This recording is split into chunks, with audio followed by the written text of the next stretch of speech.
These are shocking laws that are okay in Portugal but illegal in the rest of the world.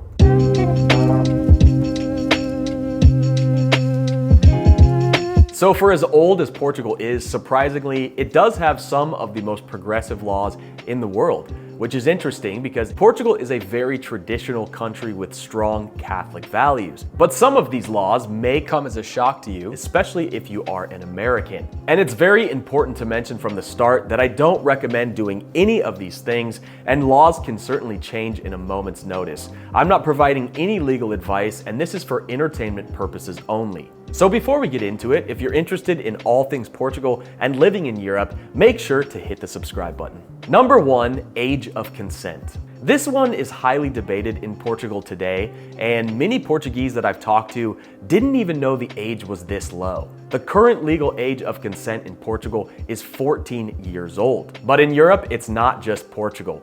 In Austria, Bulgaria, Estonia, Germany, Hungary, and Italy, the age of consent is only 14 years old, which will leave Americans completely in shock where the age of consent is 18. I mean, I couldn't even imagine myself dating a girl that is under 21. This is not some common thing you see in Portugal. I think it's just an outdated old world law, and I'm just stating what the current law at the time of making this video is. Anyway, moving on. Number 2, decriminalized drugs. In 2001, Portugal became the first European country to decriminalize the possession of drugs. Since then, anyone can carry up to 10 doses of any drug on their person, from hashish to MDMA, cocaine, and even heroin. These substances are still prohibited, but the consumption is not. The law was introduced in response to a series of deaths caused by overdoses in the 80s and 90s. Drug-related crimes and deaths have decreased significantly. Interesting what happens when you focus funding into helping addicts integrate back into society rather than putting them in jail where people committing real crimes should be. Number 3, drinking in the streets. Yes, you can drink alcoholic beverages in public on the streets in Portugal within some limits. You can't do it within the hours of 2 a.m. and 8 a.m. except in certain specific areas like music festivals. And you also can't be on the streets visibly inebriated in public. Cities in Lisbon have recently made certain areas illegal to drink in after 11 p.m. and midnight. It's very important that you look into which places you can drink in public and which you can't. It is so nice to be able to walk through the streets having a nice beer or wine responsibly. Please don't come to Portugal and mess this up for everyone because you're a 12-year-old that can't handle your alcohol. Number 4, gun ownership. Now, a lot of Americans believe that Europe is a place where you can't own a gun, but Portuguese citizens can own firearms for hunting, target shooting, and pest control. But self-defense is not considered a legal reason for owning a firearm. Legally, only licensed gun owners can lawfully acquire, possess, or transfer a firearm or ammunition.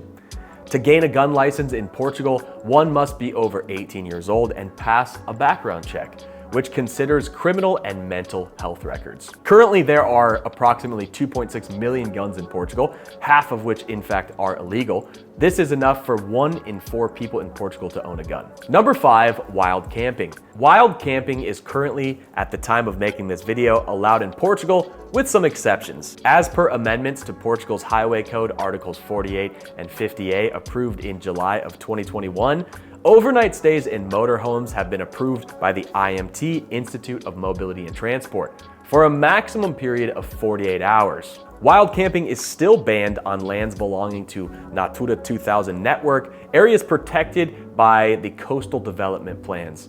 Violations on these lands can result in a fine from 120 to 600 euros, and wild camping in a tent is not allowed. When traveling around the world or even just traveling through the internet, Wi-Fi networks, especially free public Wi-Fi, can be easily compromised by criminals to intercept your data. The bad guys quietly insert themselves between you and your destination, which lets them spy on your data and even alter it. But luckily, the sponsor of today's video, NordVPN, helps you become safer online with a single click. NordVPN establishes a secure connection between you and the internet, and they keep all your data traffic routed through an encrypted virtual tunnel.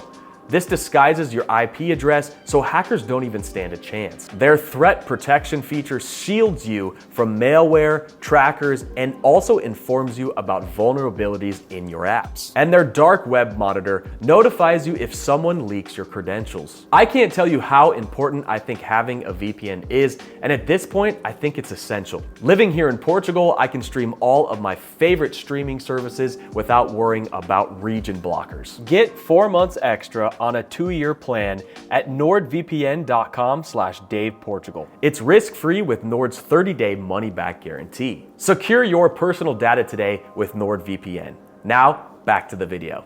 Number 6, abortion.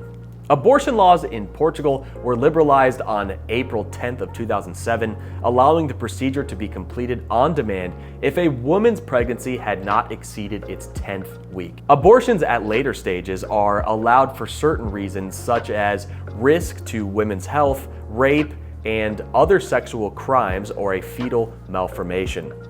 The restrictions become stricter at 12, 16, and 24 weeks.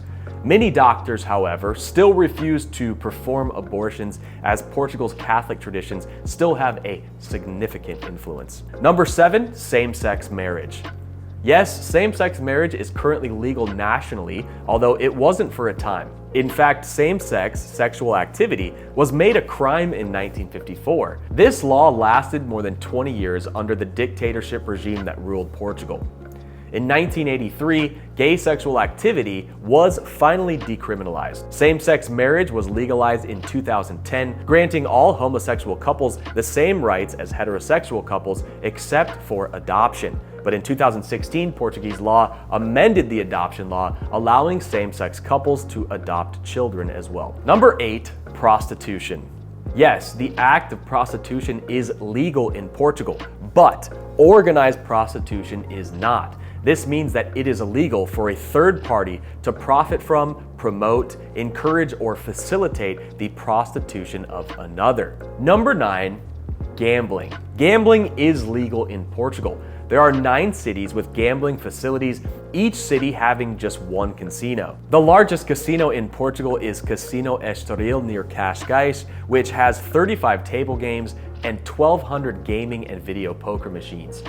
Online gambling was only legalized in Portugal as recently as 2015. The new law meant that all online gambling operators must obtain a license and pay taxes to the Portuguese state. Number 10, gender change. In March of 2011, a new law was introduced which allowed transgender persons to change their legal gender or birth certificates and other identity documents.